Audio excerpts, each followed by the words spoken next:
For those of you who may or may not have noticed, a solar paneled speed trailer right across from the cemetery, almost by O'Reilly, straight across from Dalton, Yep. about approximately. That is a speed trailer. It is capturing your speed. It is capturing your license plate. That is a trial run, so don't everyone freak out all at once. So no one's going to get any mail if they were speeding in that area. But this came up about, 2 months ago, Brett? Yeah, about 2 months ago. A conversation with me and Chief Quick about, I read an article about these speed trailers to help combat people speeding through town. Thanks to Mrs. Hinkhouse, she got with a couple of companies, reached out, and we got, the speed trailer down here. Now, there are costs associated with this. Some of it should be recouped. Some of it may not be recouped. There has been a lot of, reports that Mrs. Hinkhouse has looked at. She's also looked at different companies, and she has answers, for the most part, to a lot of things you guys are probably going to ask. But it's something that I felt that we need to talk about as a council before we go any further with this whole test / It's just something I thought would help, but I don't know if it's actually going to help or not. If you follow any local news, and when I say local, I mean state of Colorado, the city of Morrison actually just had to basically shut down their whole police department because they used what they projected a speed trailer was going to get them in their budget, and then it didn't. So it's not a huge town, Morrison, but it wiped out that whole department because they weren't able to recoup what they thought they were going to get from them. So if you want to just give the basics of the one we're doing now, and then we can talk about anything else that comes up. Actually, Mr. Mayor covered it very well. So part of what purchasing does is research, and in this case it led me to the demo program. This particular program, and it's very similar, I looked at several. This was kind of, the one that I think made it maybe easiest is the term for us to proceed and get the data from. This particular one, there's a flat fee of $3,500. Now, with that fee, you would get data assessment and citation management. Now, that being said, at 500 citations, then we would be assessed another $1,000. So do the math there. There's kind of a sweet spot. If you were anything over the 3,500, you would recoup basically, because any citations you would actually collect from could go to your flat fee, and then anything above that you could keep, if you will, flat. You go over 500 citations, and then you're assessed another $1,000. That's a fairly big chunk of change. But the citations per state law have a maximum of $40 in a general traffic area and $80 in hospital and school zones. So, like I said, those collective fees can be applied to the flat fee. But that being said, we only have a 40 to 50% pay rate in our area. And that's kind of when I say our area, that's going to be very general. This half of the state, maybe, so it's hard to tell. Really hard to tell, and I think that's part of the problem. There's good and there's bad to it, but the unknown. We talked about this with the supervisors today, the unknown, not really knowing what you could recoup, which is probably what got Morrison into trouble. Because there is a 5-year commitment, but it can be reassessed at a year, because Tabor laws state that this money has to be budgeted for. That being said, that 5-year commitment isn't. So they would assess with us at a year. It was just blowing up our world, so to speak. So that's it in a nutshell. Anything more? Do you want to talk about how many on the highway you guys were getting weekly? What was the exact number? I don't know. It was, And this was for 10 over, correct? Yes. 11 over, yeah. And the company goes in, when they set this up, they set the threshold of what it is. And then the company also has a group of people for that fee who looks at the license plates to make sure who they're registered to. It's not emergency vehicles getting tickets, things like that. So there has to be a whole list of things turned in prior to this, all emergency vehicles from the local area and everything as well. So there's a lot of time behind it as well. The numbers were, I want to say it was 41 4100? So the first one was 43 from 1122 to 1126. Right. And then from 1128 to 12/2, we had 5,400. Right. And what they do is they look at that and they're like, well, are they right at the threshold? How much more over? You know, things like that. So there's a whole list of stuff that this group looks at before they narrow it down. So just because you're going 10 over or 11 over, you may not get a ticket. It's just there's all kinds of parameters that they have to meet. And that's a data assessment I was talking about. Yeah. It's not just boom, there's your license plate, boom, that goes a citation to you. There's a lot that has to be assessed. So of that 41, 43, those aren't all citations. And then it also comes back to if you've ever traveled on C4 or E470, that's how it kind of works, where you go through, you get the toll, they send you the ticket or the invoice in the mail. You don't pay it, it goes to collections. Well, then we'd have to pay an additional cost, I believe, if we wanted to set up the collection side of it as well for people, even local or out of state, that didn't pay for this. You know, they're like that, they're not going to do anything about it. If you don't have a collection process behind that, you're not going to get any funds absorbed anyway. So. Which is, I asked Jen, I said, what if we just bought our own trailer? And then she said, well, you'll need someone to look at all the data. To manage it, yeah. And absolutely do it. It can be done. It could be done. But, you know, who's going to do that portion? How does that look? That's a full-time job by That's somebody. a full-time job in and of itself, so you're not really saving anything. We did ask them to come maybe move it, because you can't just pick up the trailer and go move it. There's programming of it. It has to sit in a certain area. It's got to be off the roadway. There's all kinds of parameters it has to meet just to move it. So I'll let Jen kind of talk about the rest of that too. And they did say they would come and help us do that. It wouldn't always have to be that way, but maybe this first time. They said, let us help you move it, make sure it's how you want it and where you want it and that type of thing. And so we could, we talked a little bit about maybe doing it in town and see how that looked. And they're willing to do that for us. We just have to coordinate, because they do have to come from, I think, Arizona.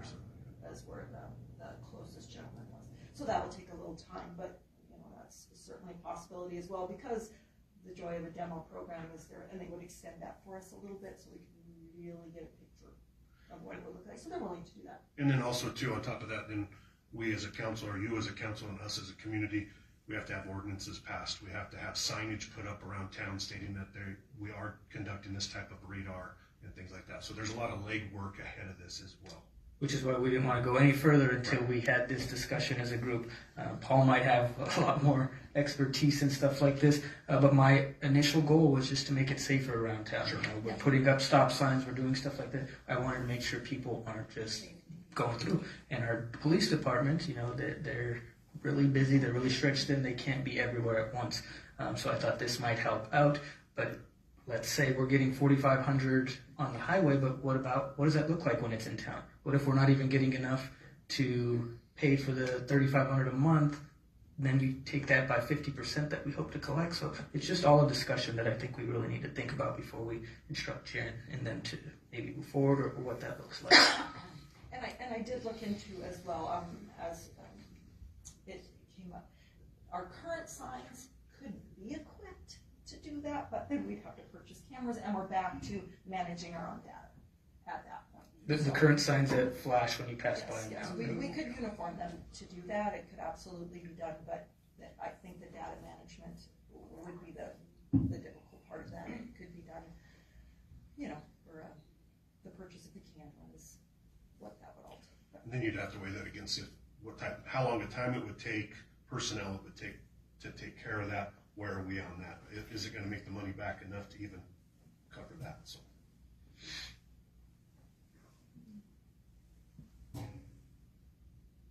How was the current location chosen? Because we're going from a 35-mile-an-hour speed zone to a 45-mile-an-hour speed zone. Some people are under the false pretense that there is something called a step-up or a step-down zone. The speed limits go into effect at the sign. That's where they're first posted. So just like a touchdown, it doesn't count till you cross the goal line. That's when the speed limit increases. So you can't say, well, I was speeding up to go 55 in that speed zone. So how was that the current location chosen? I can't speak to that. My understanding was when they came and they met with Chief Quick, there was a certain area that has to be off the roadway. You know, it has to sit so far off the roadway and in a secure area So that was kind of the area that the company suggested being right there because of the speed change area and being off the highway in a certain area is what I was told. So yeah, I agree what you're saying. You know, you're going from 35 to 45, you know, and it's in that zone right there. So I wish I had a little more information on that. Well, I just, and not that I'm saying that the company has any ulterior or unscrupulous motives to it to increase the number of vehicles that they're capturing the speed so they can sell the project. I'd like to see it more stable speed zone, like somewhere in Lahaina as you're entering from the east side or something. Because I've seen commercial vehicles coming into town at least 60 miles an hour. Well, and I thought too, after I spoke with Jen a little bit and I spoke with Chief Quick, we were thinking of trying a school zone first, especially with everybody just coming back from break and seeing how we can do there, because those kiddos, I mean, we want to make sure that we're hitting those areas. But I do agree, maybe try it on the other side of town or along Adams area, more commercial vehicles as well. But then we get back into placement too, I think, which is why we asked them to come back, because I do think any of the places that we're looking into trying are not gonna have the room that we currently have. So, because ultimately, they have to be able to place it in an area where they can get a good picture. Or something. So it can't just be thrown along Just, you know. Fifth Street, or you know what I mean? You can't just, oh, this looks like a good spot. There's areas because of the view of the cameras and the quality and things like that. And we'd also have to budget for it. And even though it should pay for itself, if it doesn't, then that's, instead of being a resource, it's a pool on it. And who sets the threshold for, you know, when citations get put out? Because like I know one of the things is I wouldn't want to see tickets being written when our own police department, had they been in that same location running radar at the same time, may or may not have wrote a ticket. One, either would they have pulled them over to begin with, and two, if they did, is it a warning or is it a ticket? Because, you know, I wouldn't want to see our own police department, if they wouldn't write a ticket in that instance, to necessarily have one of our citizens get a ticket from, that's essentially going to another entity before us. Yeah. Well, another thing that my understanding too was that the company sets that threshold because of the way it's set up. It's not well, this area is going to be 3 miles an hour. It's set in by that company because of the way the ticketing process and citations are done. And I was able to look at some of the data as it captures the license. It does show 5 miles over, 6 miles over, 11 miles over. It does capture how far over the speed limit you are at that point as well. It's set to capture them, but it will picture. And it's all administrative, no points assessed. Exactly, yes. Okay, so I guess we would have to have a means if they just stuck the ticket in their glove box. I know on E470, if you fail to pay a certain point, even after collections, when you go to register your vehicle, you may not be allowed to register. Yeah, so that's more legwork that would probably have to be set up down the road. Yeah, on that week of November, the highest one was 96 miles an hour. It captured something. That wasn't me. 45. 45? I don't know, you bragged about going fast. That's different. That's a different story. But It's not very usually that fast though. well, and then does it take into consideration some of the variables that are into radar, like mixed speed capture, multiple target capture? My understanding is the group of people who do the data research on it and review because what we were told is they look at every picture, and they are retired police officers, law enforcement background, and there's a criteria that they have that they do checkoffs on, and that's how they determine okay, we might have 4,100 people that are speeding or that violated that, but maybe only 600 of those are getting tickets out of what they met if they didn't meet all the requirements. Interesting. Yeah. Is there a process to contest a ticket? I do not. Okay. We couldn't get a clear answer on that because of the way the process comes through, so we're still trying to find out for us. Yes. I think they're trying to avoid that with all of the criteria that would need to be met, to in fact get a ticket, but And then real quick, Aaron, this wouldn't help out our current courts, right? Because it would not be going through them. So, It wouldn't go through the current courts. My guess to answer Maureen's question, although I don't know, let's say that you do send it to collections. Any collections case, one has to demonstrate that the debt has actually occurred. Oddly enough, that usually means that one has to trace a particular purchase through, let's say credit card companies have changed hands and we have to trace the debt. In this case, though, it might end up making collection cases all about speed and photo and whether or not the particular party is identified in the photo. I don't know more than that, but to answer Joe's question, this is not probably going to be connected to anything that we do. And I do think that as we continue dialoguing about all of it, we may want to make clear to our officers that at the risk of sounding sci-fi, we're not hiring a machine to do what the officers can do.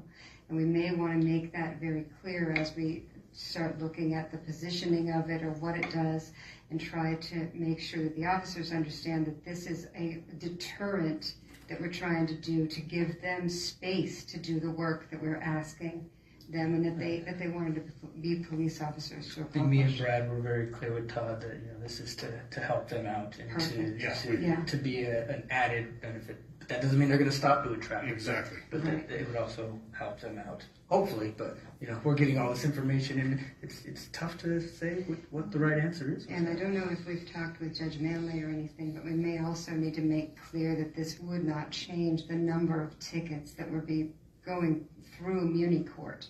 Muni Court tickets would most likely remain consistent, and that this process would be entirely in addition to all that. Any other questions? How once if we were to rent the trailer, is there a cost each time we want it moved to a new location, or that was included in the flat fee. But actually, we should be able to move it ourselves. Yeah, they would be able to train our staff to move it, program it, do all that stuff. okay? 'Cause it seems like if it's to deter in areas where traffic is too fast, we would need to move it pretty often to continue with that being the goal. So Yeah, and that would be one of the things that we'd have to think about. You'd have to move it to do that, but then you also don't want to get too many because then you get an extra $1,000, tagged on to your bill, tickets, yeah. which is why Jen said there's a sweet spot in there. And then you're thinking, okay, you get 4,000, but if they go through and only 600 are valid out of that 4,000, then you're looking at a 40% rate on that 600. That we're hoping for. Yeah. And I know we're not making any decisions, but budget-wise, me personally, that's 87 tickets a month just to break that flat fee. So, we just went through 2A. Brad made a bunch of cuts to our budgets. A lot of areas were cut. And where our budget is currently, I think this is too much of a gamble to play on because, like I said, just to meet that 3,500, it would need 87 tickets a month. That's paid. That's 87 Yeah. paid tickets, yes. And I don't think we have the wiggle room in the budget to even consider it, even though it is a good aspect of public safety. Our budget can't risk it. Do they have a report that says what would be good, like out of that 4,800? Do they have one that said, yay, 600 of these were good, or? Yes. I believe so, yeah. So we could figure that out. Because I hadn't seen that. I appreciate what Jeremiah said, but I'd also like to see it move to a smaller area and see how many that gets at the 11 over. Before we. That's just because we're still under the trial period. Right, Yep. exactly. They extended that for us, and that's why we research. So I think I'd like to ask the council to let us go ahead and do that and let us move it around and let's see what other information we can gather, maybe break down the reports a little more of, okay, this would have met this many, this is how many would have been sent out, just to give us a little better idea. Yeah, I agree with that, and the fact that maybe you find the information out if they have a percentage that actually do get paid, what that percentage looks like on an average. Sure. You know. Yeah, we can come back with a little more information. Sure. Anything else? Can I program to catch people who run stop signs? No. No, I don't think so. So you're okay. Thank you, Jen, for all the work you've put in behind this, and I just wanted council to have a brief idea of what was going on, so that way when it is completed, that we can start thinking about what else we want to see if we want to go forward with that. Anything else? Thank you for your hard work. That's awesome. Thank you.